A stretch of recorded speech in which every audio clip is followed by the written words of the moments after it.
Hello everyone, my name is Jen and welcome to the Book Refuge.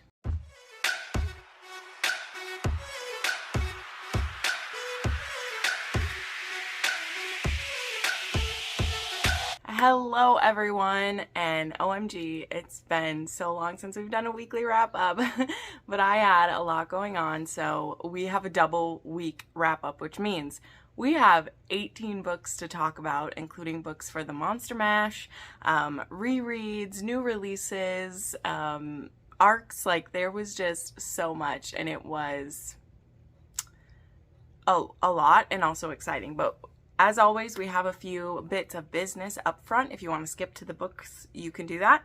But we just got to chat about a few things, including welcoming some new supporters to the channel.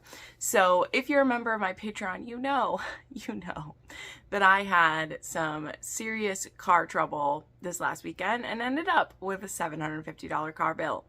And I can't tell you how grateful I am to each and every one of my patrons and channel supporters, because if I didn't have you guys, I would be so screwed.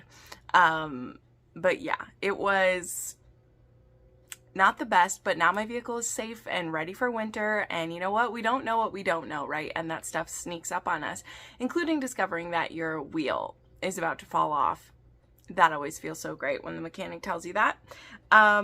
So I'm so grateful to everyone who supports this channel and supports what I do here, whether that is just watching this video, liking, subscribing, being there, interacting with the content. That really, really helps. Just hitting that like button and, you know, leaving me an emoji really helps the video. I know I have a lot of silent watchers. I know I'm a silent watcher. I watch a lot of YouTube right on my TV, so I'm not always commenting on the videos that I watch. But it really does help creators, and it really, you know, helps prove to YouTube that you're being engaged with. So I appreciate that. But on top of that, people who have put in a little bit of extra support, we have a new channel member, which is Shaniqua. I hope I'm pronouncing your name correctly. I have a few names that are a bit difficult for me this week, but it doesn't mean you're unappreciated. And I will do my best to, you know, your name will be spelt right in the credits. I can promise. I can't promise to say it correctly, but she's a new sassy supporter. So welcome, Shaniqua. Thank you so much for choosing to watch my channel and support it. And then we have two new patrons. So we actually have Iris Thundercloud, which your name is amazing. And I believe I'm going to pronounce this right. I'm so sorry if I don't, but I think it's On Durong.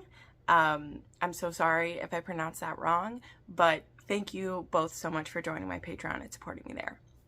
Another way you can support me that also gets something for you is checking out my Etsy shop. So I have a few new designs in right now, and I did also, it's not listed as like a sale for this, but I did drop the prices on a few of my listings. So if you follow my Etsy, you might have seen that, but I have a few designs.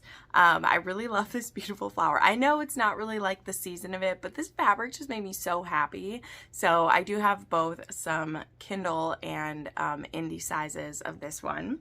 I also still have some unique Harry Potter fabrics in. So this one is the stained glass like house one, like there's the Gryffindor, Slytherin, Ravenclaw, and Hufflepuff on here. And I have this in both the indie and the hardback size. So the hardback size will actually fit the Harry Potter books if you have a hardback, so that's kind of cool. So we have those. Then I do still have some spooky sleeves. It's not too late to get some of those in. And then some of my hardback ones here. So I do have a few of these Game of Thrones ones, which I just really like.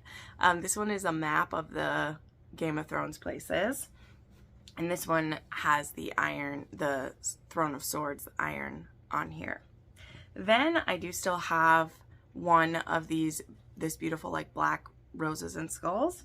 And there is also still a night sky one on these. So those are all available in my Etsy shop. You can, of course, at any time use the Book Refuge 10 to get 10% off your order. And all of that goes to help support me and the channel. So without any further ado of that business, let's get into these books. So I have no idea what the end up time of this one's going to be, but get yourself a drink, get yourself a snack on this Sunday, and snuggle in for this, because as I said, we have 18 books to talk about, and we ran the whole gamut of this today, going from, you know, a reread that was 6 stars down to some that were 2.5 stars. So we got a whole gambit to go. First up, we have quite a few rereads this month. As you would have seen in my last weekly wrap-up, I was starting some rereads of Kresley Cole. There was one Kresley Cole that was on my Monster Mash read-along list, but I knew I was going to get sucked in. Like, I kind of had prepared for it mentally. I didn't realize how much of a heavy load October was going to be. I knew there was a lot of new releases coming, but I was not even prepared. But I still have made time for some of these. So we have quite a few of these rereads to go through. So one of them... Which one was, here we were. This one was actually the one that was on my Monster Mash TBR, and that was A Dark Needs at Night's Edge, because this one has both a ghost and a vampire, and so I was able to use it for 2 of my bingo squares. And this one is about Naomi, who was a singer and she was a ballerina in the past century, and she was murdered in her home by her, ex-fiance. He murdered her. And so she's been haunting this house. And the Roth brothers have bought this house and have put a spell over this house so that Conrad, who is a vampire with I don't think he's with the Four Bears, because he like equally kills all the vampires. But they're trying to clean him out so that they can bring him back from the brink of madness. Because if you drink others, you take on some of their memories, and if you drink other vampires, you're taking on the memories of the people that they've drank. Like, it's an issue throughout the series. It's like there's a cost to being a vampire, and that's what it is you usually go crazy if you are drinking human blood or other vampires even. So Conrad gets like literally chained in this house, and he can see Naomi, and Naomi hasn't been seen by anyone in 100 years. And so she's very intrigued. I mean, she also thinks he's very good looking, but she's mostly very intrigued. What's also great about this series is like pretty much all I think all of them, all the vampires are virgins in here, because they literally only get erect for their mates.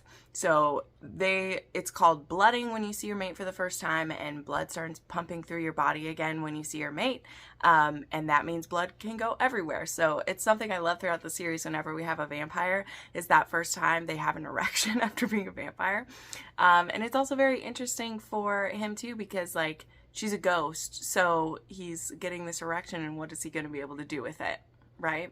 It's interesting. So I won't spoil where the tricks and turns go through this, but one of the things I appreciate, and I will say this again and again, what I love about Kresley Cole is the way that she creates scenarios where it seems impossible that these two can be together. In fact, that's even like the theme of, I think it's book 2 even says like, is like impossible is just like a dare, basically. Like nothing's impossible. And that really is the whole series of The Immortals After Dark. So this was lovely to reread it. I do have ratings for these. This one is a 4-star for me. It's a 2.5 on the spice scale. And I mean, there's some biting and murder that goes on in this one. So there we go. All right, then I read for the readathon The Lost Siren, and I read this one for a reverse harem or a Y choose, and this one also had dragon shifters in it, and I despised this book. I really did. I think I was generous with my 2.5 star. I know it was the first in a series, as so many reverse harems are. They always have to be a fucking series, don't they? They always got to be a series. But this one didn't have a strong beginning at all, and I'm not the only one. I was reading reviews yesterday while I was putting my star info together, and like, I don't know, this woman is picked up from this breeding farm, and she is like taken by this like king of the dragons, whatever they are. They're dragons, okay? They have some fancy name for what they are, but they're dragons. And she's going to be basically made to be the vessel for their next children or whatever. And so there's going to be a competition where all these different dragons get to fight for a night with her, for a chance to impregnate her, and she just has to go along with this, because otherwise it's get put back at the breeding farm, where eventually she'll either get beaten or raped to death. So she goes from one prison to another, and this one's supposed to be better, but the king of the dragons very much resents her. He's such an asshole to her. She has 2 of the guys who she starts falling for. They're very sweet. there was some of the most awkward sex scenes I've ever written. Like, literally, as I said, the King of the Dragons hates her, but she is the one that they need to impregnate. So there's this one scene where he's like, I have to fuck her first. So he like throws her down on the bed, fucks her till he comes, and then just like leaves the room, and then the other two guys come in. And so it was like running a train on this girl who had been like assaulted before and hurt. So it was really great. It was great. I hated this book. Okay, like I said, I gave it 2.5 stars. I have no desire to read more at all. Like, I liked 2 of the Why Choose, but there was never time to get to know these guys because she was always supposed to like move on to someone new. But then that never really happened because now she's like attached to them. And like, why did she like the King of the Dragons? She gets turned on by him whenever she's in the room with him. There doesn't seem to be a reason for that. Maybe they're fated mates and that's why. I don't know. But I hated this. This was a free one that I had got. And so when I did the Monster Mash, I tried to pick a few that I had gotten for free, during one of the freebie days. But yeah, this was a big nope from Jenn. So there was abuse, slavery, breeding houses, mentions of forced pregnancy, dubcon, non-con, and body betrayal in this one. So it was a whole list of triggers and not much substance to go with it. So that's just what we're saying, and we're moving on because we got much better books to talk about. Next, there is The Best Laid Plans by Carla Sorensen. This one is published with Amazon Publishing, so I actually got the ARC for this a long time ago, and it took me forever to get to it. I should have known this would happen because I like Carla Sorensen, but I like her audiobooks the most. I really, really enjoy her audiobooks, so I should have known that I wouldn't really want to read the ebook of this as much. I would want the audiobook of it. But this was pretty cute. It has a pretty sad beginning. This guy's friend and his wife die in an accident, and so there's a little girl left behind and also his home. Now this one isn't about him becoming like a guardian to the little girl. I have a feeling that will be the next book. There's a little bit of setup about like who becomes the guardian of this little girl. But in the case of this hero, which his name is Burke, he gets given a home that they were planning to renovate, and it's a piece of crap. It's falling apart, but there's this woman, Charlotte, who's going to be put in charge of the renovation, and he decides to still work with her and pay her to do it, and she's actually like living at the house while she renovates it, and so they both end up living there at the same time while they work on this. He just wants to get the renovation done, get this ready to sell, and then have that money be available for the little girl. Like, that's like his plan with all of this. And so, but it ends up being like a forced proximity and also like a roommate situation because they're living together while it happens. So I don't have anything that really stood out about this one, but it does have those HTV vibes, a little bit reminiscent of One Touch by Lena Hendricks, if you've read that one, where they're like putting the house back together to help someone. But yeah, I thought it was pretty sweet. So this one was a 4-star read. It was a 2.5 on the spice scale. And I mean, the big trigger warning is of course the grief. And I just can't even imagine losing one of my friends. And then, I mean, I would want to do anything to help them as well. So his like reasoning for doing it and his like feelings about it really rang true to me. Like, I understood this man. Like, I understood him pretty well. All right, next up, we had another read for the Monster Mash Readathon, and this was The Mayon Feast by C.M. Nascosta. Not a lot to say about this one. It was only about 80 pages. This one fit my spider prompt, which I believe I now had a bingo. I'll show you guys my board here. But this one, yeah, this one was for spider, and this one involved a witch who needs a roommate, and she ends up getting this spider guy as her roommate. And when he first moves in, he's very sickly and really stays to himself, and she will like bring him food sometimes and leave it outside his room. And for a good part of the book, we don't even really see him at all. And then something's happened where like he's been awakened, and we discover that she is his mate, and she's actually been throwing off these like sexual pheromones. And he's been getting stronger off of the food she's made and getting like tougher. And so now we've reached the point where he's ready to claim his mate. And she's actually a witch. So yeah, this one also hit my witch square. And so then after they have some sexy time together, he then goes to one of her rituals that she does. She's actually an outcast witch for like, I don't want to spoil everything. It's pretty short. And there aren't many like spider romances out there, so I won't do that. But of course, like any good spider romance, he does enjoy some good bondage with her. So this was sweet. I didn't mind it at all. And this, I guess, does connect with the Cambric Creek series. She's going to have another book that comes out that like also follows these two. It's going to be on like another feast day. And I would be here for it because this book, again, it's 70, 80 pages. So I wasn't expecting a whole ton to come from it. You know, I understand. But I also feel like we were gypped out of some stuff too. Like we spent so much time of her like wondering what he's up to. So for it being 80 pages, they were only really like doing anything together for like 25 pages. It's not that I meant that I need the whole thing to be banging the whole time, but there also wasn't interactions between them before he was ready to claim her. And so I wish we'd had more of them together, right? That's really my point. That's what I was wanting from this. So I liked it plenty fine though. Oh, also her name is Ladybug, which is adorable. She's a human, like she's a witch, and her name is Ladybug, and his name is Anzan. So I gave this 3.5 stars. It was a 2.5 on the spice scale, and we did have some good bondage going on as I shared. So that was great. Okay, then we continue. Oh wait, I was going to show you my board. So this ended up being my bingo board here. I know my lighting makes it difficult to see, but I had a bingo going down right here, and these were the books that I read, which I had started the month with The Orc from the Office. So that was for my orc square, and then the other ones I listed. I have some more that I read for it as well, but that's where I got my bingo with.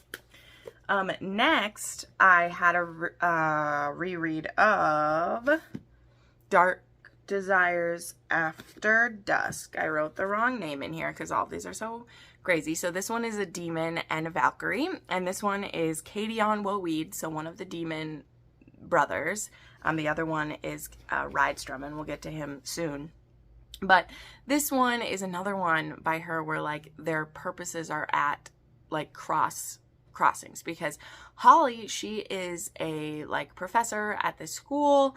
She's a math teacher. She's very smart, but she's very buttoned up. She holds in all her desires because she has this like rage inside her. Well, it's because she doesn't know that she's half Valkyrie, and she's actually, by staying that button up and doing that, she's been suppressing like who she is and what she needs for all this time. And it is not necessarily a good thing that she's doing that. It's not the best thing. Let's say that. So yeah. And then it turns out that Cadion and Rydstrom, they're trying to get this sword so that they can defeat this evil demon who's taken over their kingdom in the demon realm.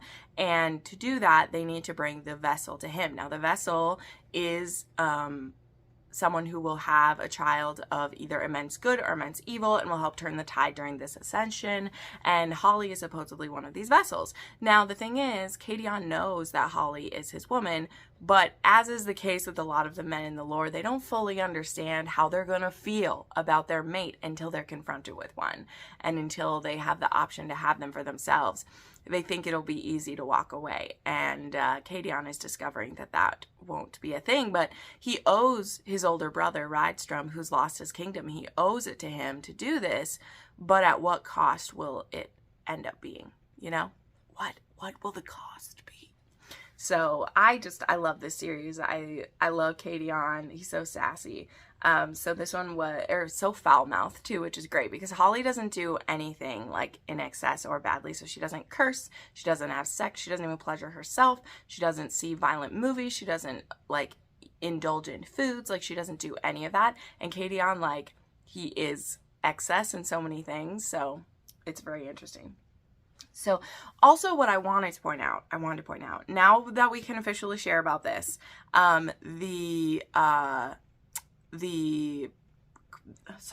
Witch Queen of Halloween has finally been officially announced from Cressley Cole, which will be a novella, but it's going to be almost 200 pages. And this one, I believe, is supposed to feature a rook. And if you have read this series, And I'm particularly noticing when you read the ones about the demons, Rook is mentioned a lot. He, in fact, was like Kadion's roommate, and they work on a team of assassins together. And Rook is a smoke demon who can be summoned at any time by this woman who is she who must be obeyed. And I believe that's who this witch queen is supposed to be. So we're going to find out finally in March of next year, like, who's been summoning Rook and like what's been going on. And I think that I have this right. Don't quote me if I'm not, but I'm pretty sure that this novella is the Rook novella. But there's also some other books coming from her as well. So either way, I know Rook is getting his story soon. And rereading these ones is really helping, like, remind me who he is. Because he is, like, a side character in a lot of stuff yet, right? Because he hasn't had his own story yet. So, yeah, 4.5 stars for that, 2.5 on the spice scale. All right, then I had a reread of His Darkest Craving. I annotated this for a patron. So I was very excited to revisit this during spooky time. This is it used to be a standalone from Tiffany Roberts, and I guess it still kind of is, because there's going to be another book coming out at the end of this month called His Darkest Desire, and it's going to be book 2 in the Cursed One series is what this is. But I think it's supposed to be different demons and entities and whatever who have a curse put on them, because this one is about Cruz, who is the Lord of the Forest in this area, and he's been cursed by like a sorceress or something to be in this like phantom form most of the time, the invisible, and he protects the forest. But on Halloween for one night he can become his physical self. And so we have our heroine Sophie, who she has recently escaped a domestic violence situation, and with the help of her neighbor actually run away. And so she's bought this small cabin in the woods. Now it just so happens to be the woods that Cruz looks out and looks over, and he is immediately intrigued by this sweet little human who's moved in. And he starts to make overtures towards her because it's getting closer to Halloween, and he knows on Halloween he can be his physical self and have a chance with her. But there's still a lot that he can do before he's fully corporeal, including visiting her dreams and doing other things to her body. Now, it brings in a very interesting like thing too, because I mean, I don't mind a little bit of dubious consent. They're emptying the garbage out there. It's very loud.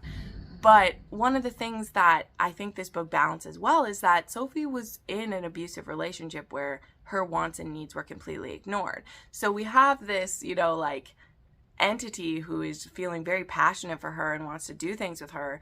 But there needs to be some balance of like, he can't just go full on with her because she needs some tender love and care. Okay, this woman has been abused before and raped by her significant other. So I really love how they address that in this one, that even though it's stuff that we would find, pretty sexy in a, demon type romance or entity type romance, that how would that be for someone who has survived a very like serious situation like that. So I really appreciated how this book decided to take that on. I really liked that.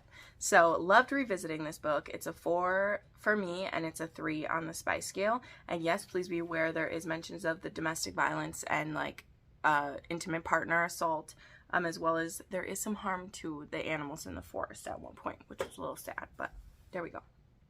All right, then I had another arc to which the book is out now, but I read this, like I said, this is 2 weeks worth of reading. So I had a advanced listening copy of Obsession Falls by Claire Kingsley. This is the first in the Haven Brothers series, which is a spin-off from the Bailey Brothers series. So this takes place in Tillicum, and this is about Josiah Haven and his new tenant / neighbor, Audrey, who also works at the newspaper in town. She's come back to town. She didn't live in Tillicum, she lived nearby, but her family, that small town she went to, her father was the mayor of that town. Her family was very like respected, but she didn't get along well really with her father. He was very kind of like separate from her. They didn't have an intimate relationship. So she has a little bit of daddy issues. But one thing she definitely has now that she's back in town is a stalker. Woman has a stalker, and it starts to become evident with some things that start happening to the home that she's staying in and to her vehicle. And as she gets closer with Josiah, he wants to protect her from that. And there is a very clear suspect of who we think is doing it. But of course, that's not who it is. And there's going to be some more layers to what's going on. But this was a very lovely, slow burn romance. This was, you know, I've commented this before on books that Kresley has put out in, you know, since she returned to her release schedule. If you don't know, Kresley lost her husband a couple years back, and she's obviously been slower to put out books since then. We didn't know if she would ever come back, so I'm very happy to have more from her. But I can tell a definite shift away from spicier romance scenes to a more, not closed door, but a more like blurred scene that we see. And I don't have any problem with that. I just want to level set for those of you who have read previous things from her will realize that, in my opinion, I noticed it with particularly the Christmas book that she did, as well as this one, which have been books that have come out since then. Rewriting the Stars, I still think she kept kind of in the same track as the other Bailey brothers, but I would consider this one more romantic suspense than a romance with suspense elements, because the stalking and that mystery is very focused, and the romance was still so sweet. It was beautiful. I love how their attraction built, and it almost became like it was a grumpy sunshine for sure. She's a dog owner. He actually kind of like falls for her dog first, which I think is cute. Instead of like falling for the kid first, it's like fall for your like pet kid first, which was cute. Because he helps her out with her dog sometimes when she has to work late, and I love it. And he's just such a kind man, and we get to see glimpses. I think this one is like, it's a few years after the end of the Bailey Brothers series, and Josiah is actually like pretty good friends with one of the Bailey brothers. I won't tell you who. I want to leave some stuff for you to read if you love the Bailey brothers. But, you know, we get to see that. And he's actually like in business with Annika, who is the only Haven sister. And she was the love interest of the last Bailey brother book. So they're actually like in business together with their being landlords and renovating homes and having them up for rent and stuff. So there were some cool interactions there. So there's no more feud in the town, but there are still squirrels. Okay? And I will say one of the trigger warnings is there is some harm to a squirrel in this one. I won't lie to you. I was a little sad with what happened to a couple squirrels, but we needed to show that the stalker was serious and it involved some slain squirrels. So this was a 4 on the star rating scale for me and a 1.5 on the spice scale. Still a very lovely romance, and the audiobook was amazing, which is what I got to listen to for my arc of this. Okay, next up we had Revival by Terry K. This was the R for the ABCs of Love, and I am sad to say, this will be my last ABCs of Love that I'm doing. I spoke with Jackie, who I wanted it to be super clear with Jackie that it had nothing to do with spending time with her, because I love spending time with Jackie, and hopefully we will have book clubs to do together in the future. But ABCs of Love, y'all know I have struggled through these books this year, and I have so much going on, October, November, December, to add in a live show for books that I have not liked. Like, I haven't rated a single one of these books above 4 stars. I just can't do it. And I mean, Jackie understands. She is committed. She's going to see it through, and I may still pop up in some live shows just to chat with her and like be there to comfort her through it. But I am no longer going to commit myself to reading these for the rest of the month. But this one, it was a very unique story. In that it is both older characters. They're both in their like late 30s. The heroine is actually a mom that her kids are both graduating and are out of the home, and she's divorced now, and so she sells her home, and she buys an RV, and she has this bucket list of things she wants to do, and she's gonna like road trip to different places to do those things, which I think is Andrea, and she runs across Rome, who he is a tattoo artist who he has had some recent tragedy in his life, and so he's had a rough go of it lately. And these two meet up at one point along the way and start working on her bucket list together. And then they run into a lot of hijinks, and there was a very dark twist to the story at a random point that I was just like, what are we doing? What is this? And so, yeah, there was also just a lot of casual drug use and then some drugging that happened at one point in this. So, while I thought the story was pretty unique, I didn't enjoy it. So, yeah, this was a 3.5 for me, but that's on the ABCs of Love scale, right? I've talked about this. Because so many of these books were just like subpar for me, they have their own scale. So on the scale of the other books I've read in the ABCs of Love, it's a 3.5, but it's really more of like a 2.5. It was a 2 on the spice scale, and I don't necessarily recommend it. Next up, I just had a quick little short, which was About Time for Bedtime from Juliet Cross. So this was a short story that she wrote for the Kickstarter members, which stay tuned for a future book haul that I will be doing, or you can check out the short on my channel already, unboxing the Stay a Spell Kickstarter. They are so gorgeous. I can't believe I finally have them. They are divine. They're beautiful. But as part of the Kickstarter, there was also a short story about Evie and Alpha and Mateo that we could read. And the kids are about like 5 years old in this one. So it takes place after Grim and Barrett, but like before the epilogue of Grim and Barrett. And we get to see Evie and Mateo trying to get the kids ready for bed so that they can have some alone time. So nothing over the top, nothing too glamorous, but gosh, is it fun to spend time with Evie and Mateo and Alpha. I love it so much. So I gave that one a 5-star, of course. And I'm sorry that you can't read that if you didn't get the Kickstarter, but hopefully she'll make it available someday. All right, now we're getting into some heavy hitters of this week. So we still have a lot of books to talk about, by the way. So we're about halfway through. So here we go. Next, I read Wed to the Lich. The Lich. I believe I heard it said Wed to the Lich by Lila Faye. This is actually like book 8 in this monster marriage matchmaking series, but I've decided that I really only want to read the Lila Faye ones. And my friend Ashley, who is Ashley Mack, she's an author as well, she is actually the one that I saw this in her upcoming reads for October. And so as soon as it released, maybe it came out the last of September or the first, I don't know, but I bought it and I read it immediately. I had also read Wed to the Ice Giants, which I did like, which was Lila Faye. And then I read Wed to the Minotaur, which was by Ember Ede. I did not like, did not like at all. But this one, because each of them is a standalone, I gave it a go. So this one, he is a necromancer. He feeds off of life and he needs a bride.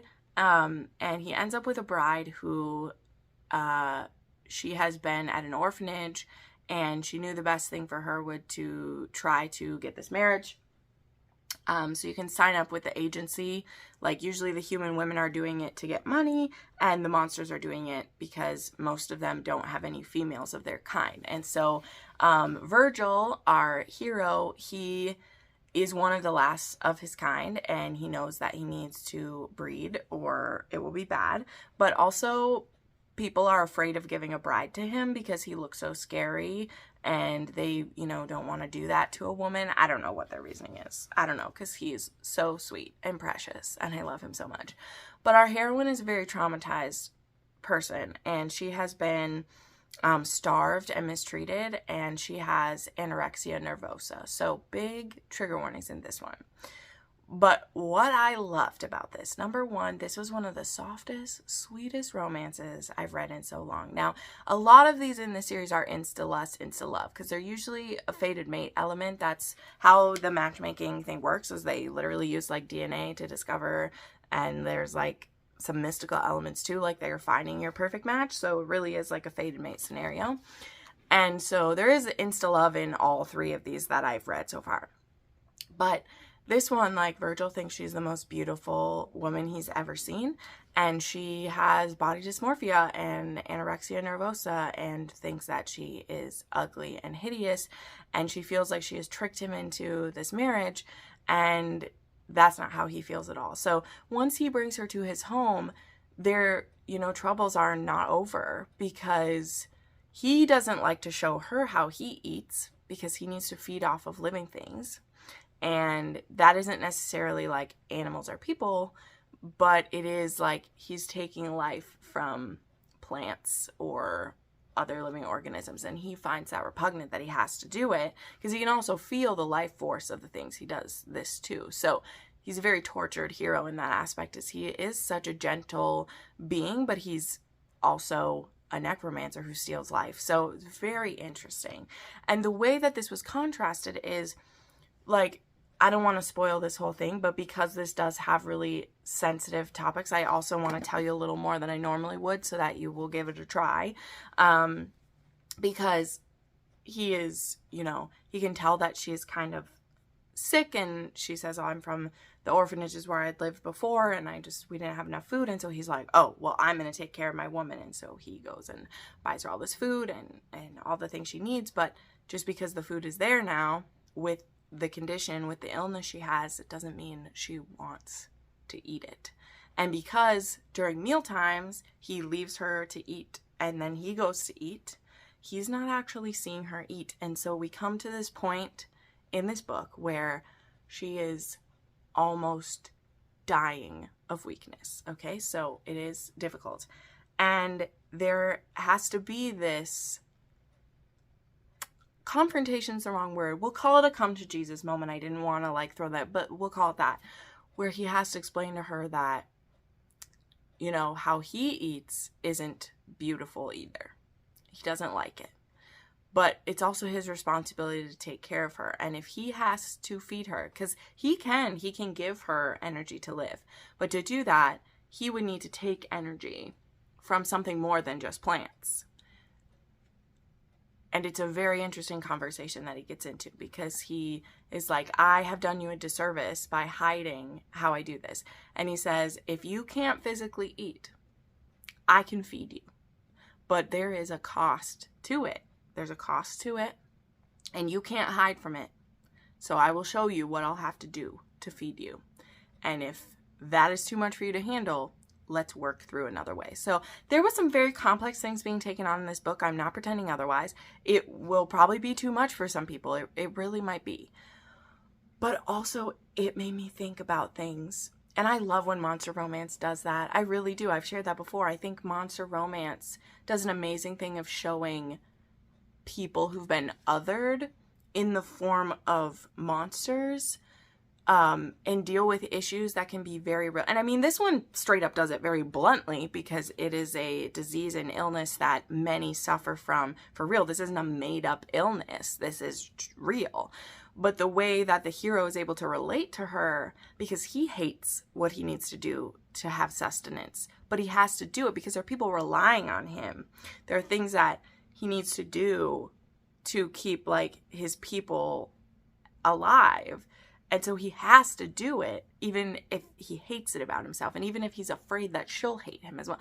So this little story just was so much more complex than I was expecting, and I appreciated that. And also, then on the end of it, is it does take on these really hard things, as I said, but because it's only 200 pages, I actually think that there's like just the right amount of it.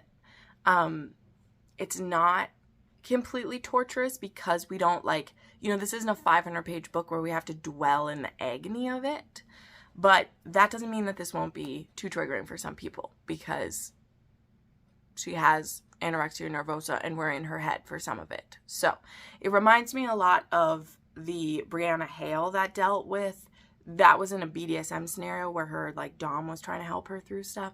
This, you know, if you don't like BDSM, you know, there isn't any in this one. So anyway, I gave this book 5 stars. I really loved it. Also, they were double virgins. They were both virgins, because no woman has ever let him near. This was a marriage of convenience, right? Or an arranged marriage. So I gave this 5 stars, and it was a 3 on the spice scale for me. As I've said, there is eating disorder, body dysmorphia, verbal abuse from a guardian. There was animal death as well. And then, yeah, so just really think if those trigger warnings will be for you. But if you love taking on some complex situations and also want a very sweet romance, I highly recommend Wed to the Lich. It was beautiful.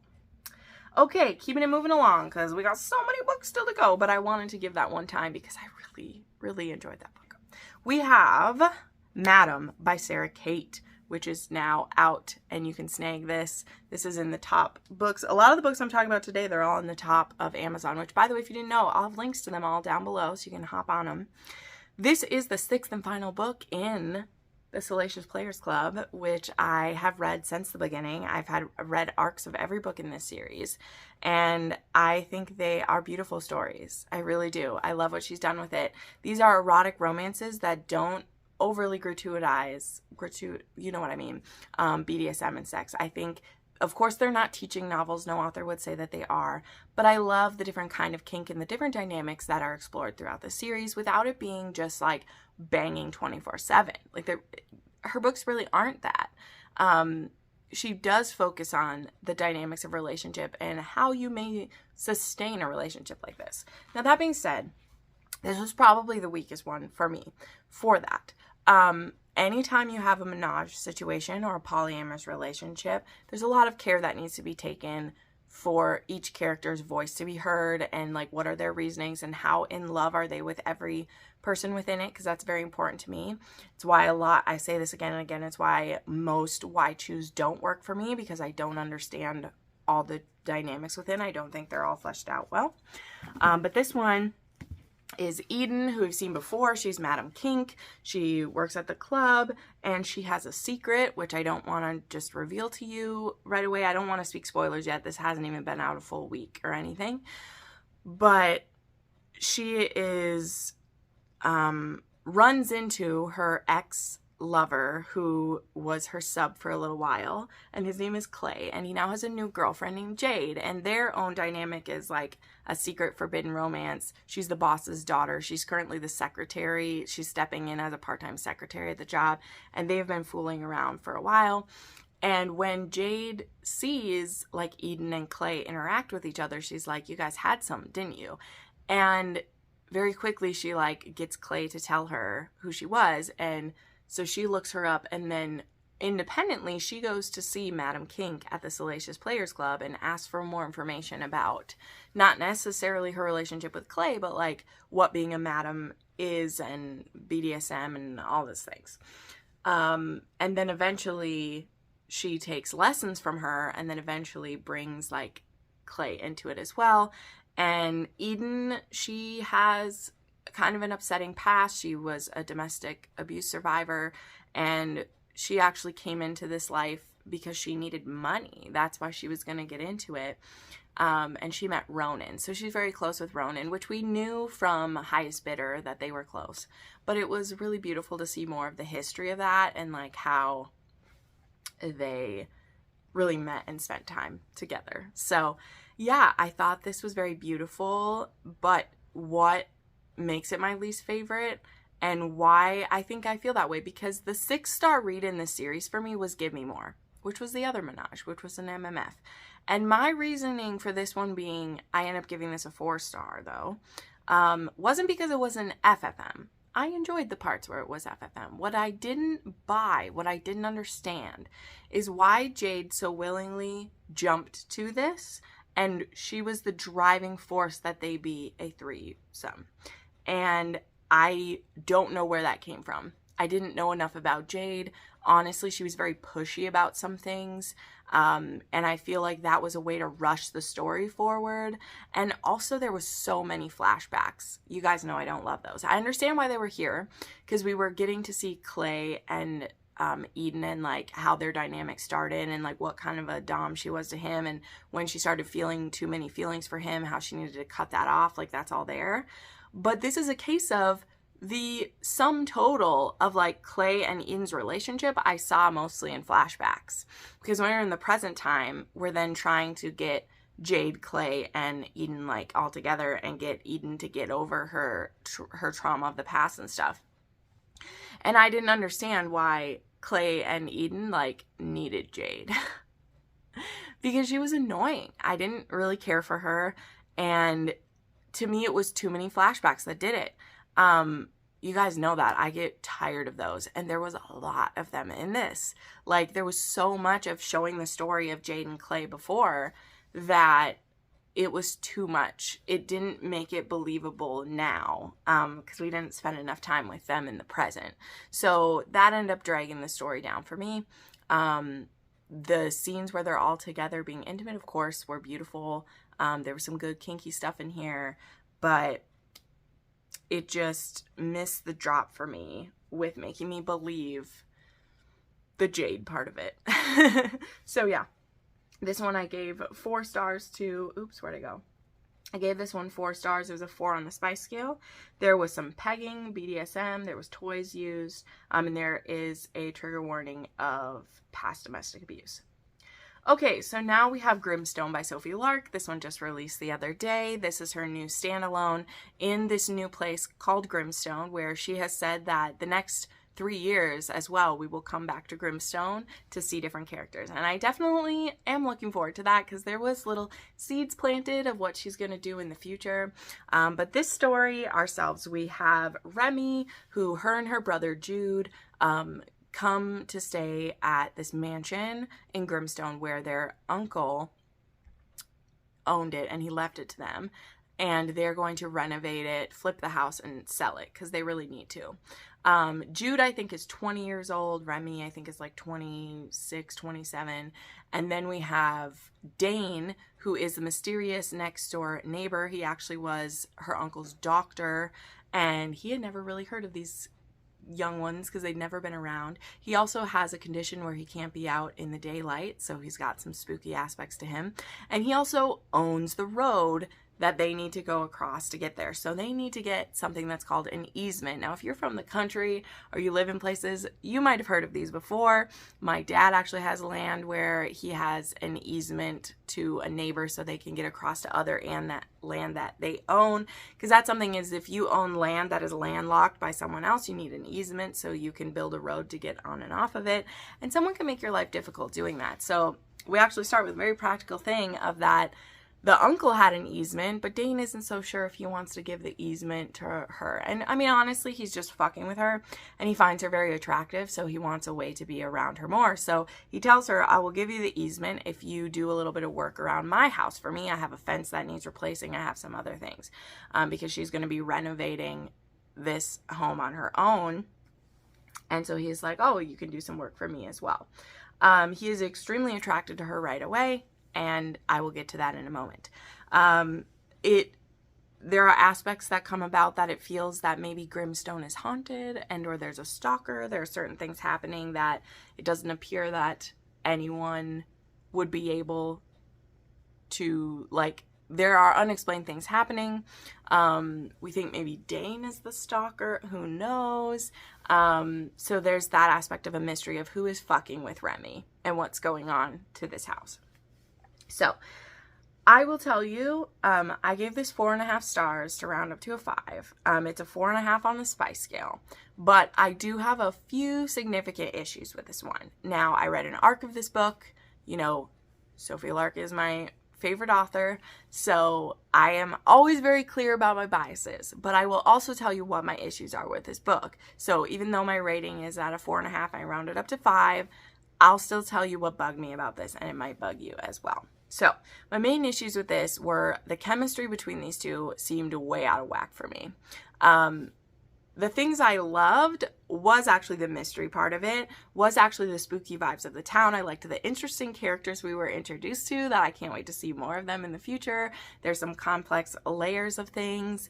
Yeah, so there was just a lot of that going on that I was like, ooh, this is cool. So if you're in for the spooky vibes, as people are saying, you're going to be here for it. And of course, the artwork inside is lovely, done by the lovely Lena Erickson, friend of the channel, love her, who is the full-time artist for this. So if you're going to read it, I highly recommend you use like an iPad or your phone even, or a tablet so you can see the full color images that she has, because they're just stunning.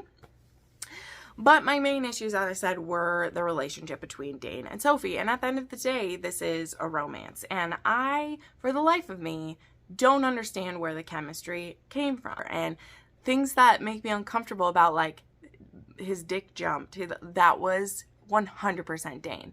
The first and only thing he notices about her is that she's turning him on. Now, granted, it's part of the story that he hasn't been turned on in years.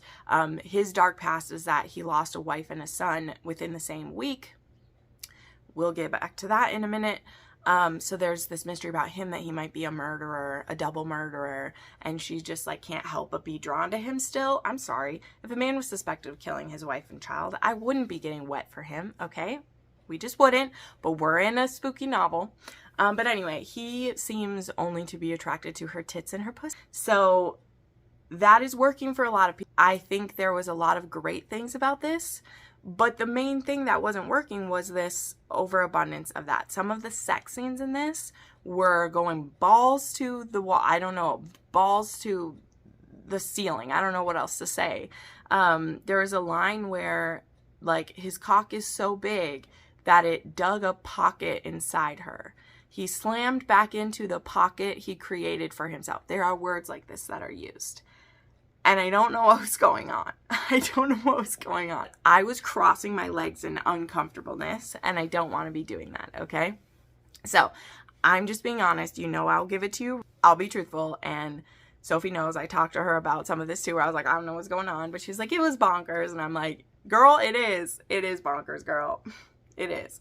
So, I didn't buy their romance is the thing. There was a very shocking twist. There was lots of spooky vibes. And yes, it was very erotic. This was an erotic thriller, spooky stuff. So it's all in there. And I think that's what a lot of people are loving about it.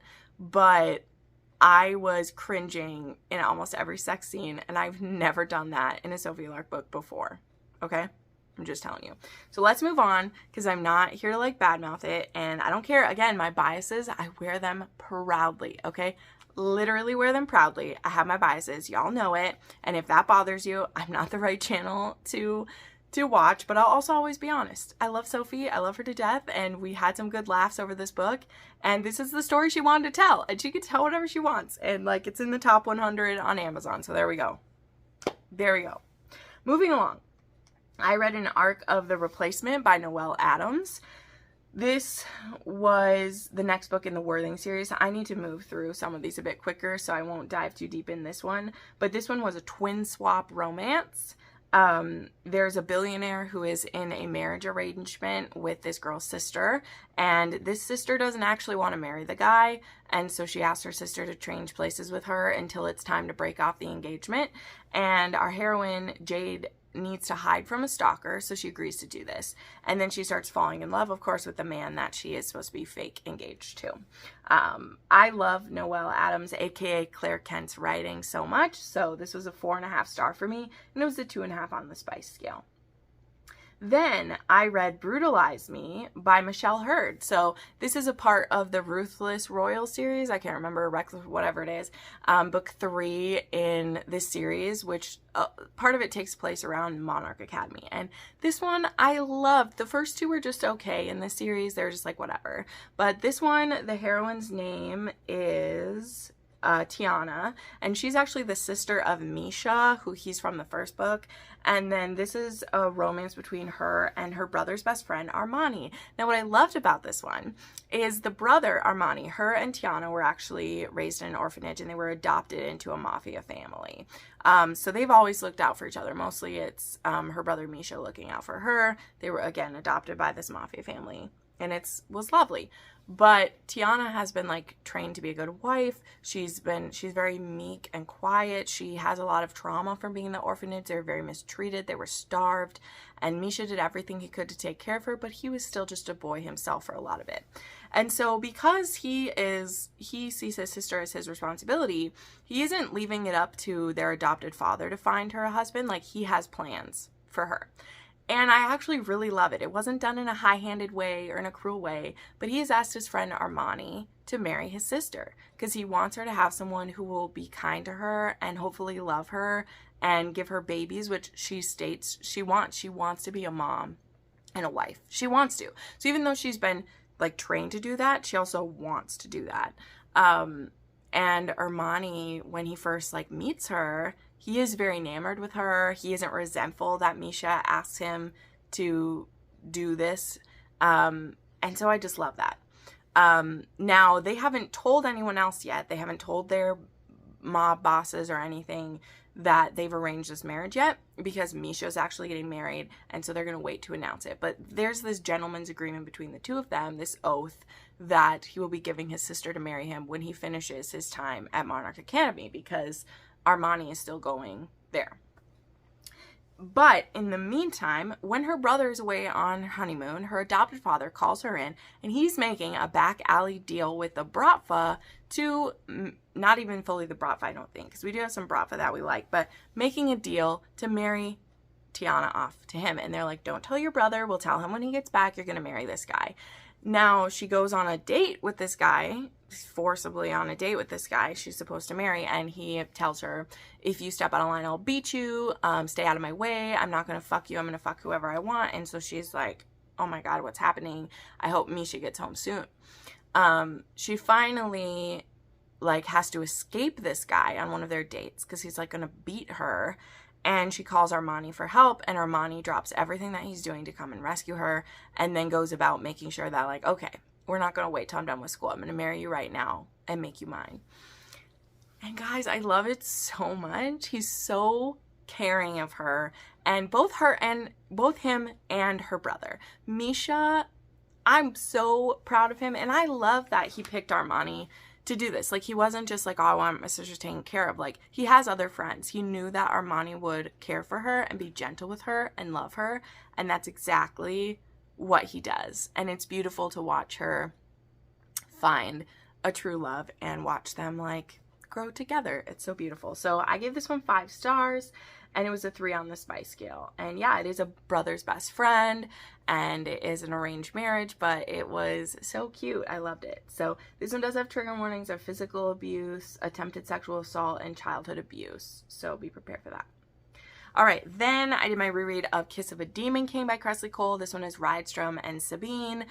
Because we're at almost an hour already, I won't go too deep into this one, but this is Sabine, who believes that she can be the vessel for a demon's son, and that he will be for the ultimate evil. And so they have kidnapped Rydstrom, and she has tied him in a room, tied him to a bed, and is trying to get him to give up his seed. But she can't just, like, rape him and do that, because he needs to agree that she's his queen first, or else any baby she would try to get off of him would be a bastard, and then it wouldn't help what she wants. So Rydstrom gets a bit sexually tortured in this, and this is our first real, like, villainess that we're reading. I mean, Mary Keta, she can be a feisty girl, but she's more mercenary. Like, Sabine has, like, shit that she's trying to do. So she is a very powerful sorceress, and she is going to do whatever she needs to do to protect her and her sister and get Rydstrom to give in. So the battle of wills begins, and it's intense for sure. That one is a 4.5 star and a 2.5 on the spice scale, and there is a lot of edging and a lot of painful stuff in that one, so be prepared. All right, just a few left. Then I finally made time to read a quick little fan fiction, because I didn't read any fan fiction in September, and it was sad. So I read His Pretty Baby by Writes About Me, and this one is a Hermione, so it's Sirius and Hermione, and Hermione is actually a cam girl, because she's making money that way, and Sirius also does cam work, and he has started watching her, and they end up, like, messaging each other on the same app that they, like, you know, it's an OnlyFans. It even says it's OnlyFans in his, because it's fan fiction, so we don't have to come up with another name for it. Like, it's OnlyFans. And they end up messaging and then end up meeting up later. So this is a really quick one. I don't even know how many pages that it is, but I really liked this. I just needed something to break it all up. I was really powering through a lot of books. So I gave that one 4 stars, and it's a 3 on the spice scale. It has cam work, voyeurism, and a little bit of daddy kink thrown in, which is great. Okay, then we have Caught Up by Liz Tom Ford. Luckily, I hope that the man cover is available soon. So I was really excited to use this. I'm trying out some new annotating styles. And so I was using this one to do that, and it was a lot of fun. So this is book 3 in the Windy City series. This one is about Kai, who's a single dad, and he's a pitcher for Chicago. And his nannies haven't been working. He has like a 15-month-old son who is adorable, little Maxie. And then there is Miller, who is a high-end pastry chef, and her father is the coach of Kai's team. And so she is like in between jobs right now. And her dad asked her to come and travel with him for the summer. And she's like, well, I can't just travel with the team. And he's like, I have a job for you. Just so happens Kai has recently fired his nanny who wasn't doing a good job. And so Miller is going to be Max's nanny. Even though she's never done it before, her and Max immediately have a connection, which is just adorable. And of course, as a lot of the nanny romances do, it starts off with like before he even knows that she's going to be the nanny, they have an interaction that like doesn't go super well, but Max really likes her right away, which is just really beautiful. So this is a slow burn romance between them. You know, Miller has commitment issues and she has aspirations for her life. But she's so good with Max, and Kai is like determined not to fall for her, but damn it, he just can't help it. And I love watching them grow towards each other and like conquer some of those issues and come up with a good solution for them. So I really, really enjoyed this one. I gave it 5 stars. It's a 3.5 on the spice scale. It does have a little bit of praise kink going on. It also has trigger warnings for death of a loved one and parental abandonment. And it also was just, was so sweet. So also the next book couple is going to be Play Along, and that one's going to be a Married in Vegas romance. And that one is Isaiah and Kennedy. So I know a lot of people thought Rio would be next, but I remember hearing somewhere that Rio would be the last book.